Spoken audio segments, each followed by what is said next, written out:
Mister Naik, আমি doctor Suryakanta পাওয়ার Saint George hospital থেকে এসেছি। ধন্যবাদ এমন সুন্দর এবং আলোকিত বক্তব্যের জন্য। কোরআন ঈশ্বরের বাণী এই বিষয়ের উপর আপনি বলেছেন যে কোরআন আল্লাহর বাণী। আমার প্রশ্ন হলো, আপনার কাছে ঈশ্বরকে কে সৃষ্টি করেছেন? ঈশ্বরের উৎসটা কি? ভাই খুব সুন্দর প্রশ্ন করলেন যে যদি কোরআন ঈশ্বরের বাণী হয় তাহলে ঈশ্বরের স্রষ্টা কে। খুব ভালো প্রশ্ন।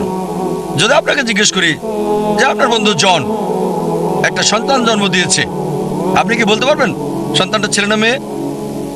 আপনার বন্ধু জন হাসপাতালে একটা সন্তান জন্ম দিয়েছে, সন্তানটা ছেলে নাকি মেয়ে বলতে পারবেন? অনুমান করে বলেন। না, ছেলে না মেয়ে বলতে পারছি না। সরি, অনুমান করতে পারছি না। চেষ্টা করেন। 50% হলো বলেন। হ্যাঁ, 50 ভাগ, অর্ধেক সম্ভাবনা। ঠিক আছে, বলেন। ছেলে। ছেলে। ভাই পুরুষ কি সন্তান জন্ম দিতে পারে? না।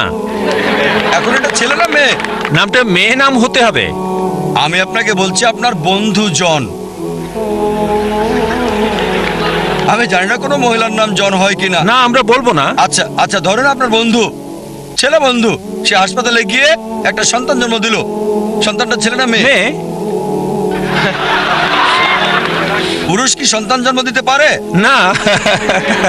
এখন বুঝতে পেরেছেন, পুরুষ সন্তান জন্ম দিতে পারে না, তাহলে ছেলে না মেয়ে প্রশ্নটা আসে কি করে? তাই বলা হয়েছে ঈশ্বরকে কেউ সৃষ্টি করেনি। আপনার প্রশ্ন কে ঈশ্বরকে সৃষ্টি করেছে, আমার প্রশ্নের মতো যে পুরুষটার সন্তান জন্ম দিয়েছে হাসপাতালে, সেটা ছেলে নাকি মেয়ে, প্রশ্নটাই অযৌক্তিক। কারণ আমরা জানি যে পুরুষ সন্তান প্রসব করে না, তাহলে ছেলে না মেয়ে এই প্রশ্ন আসে কি করে? তাই বলা হয়েছে ঈশ্বরকে কেউ সৃষ্টি করেনি।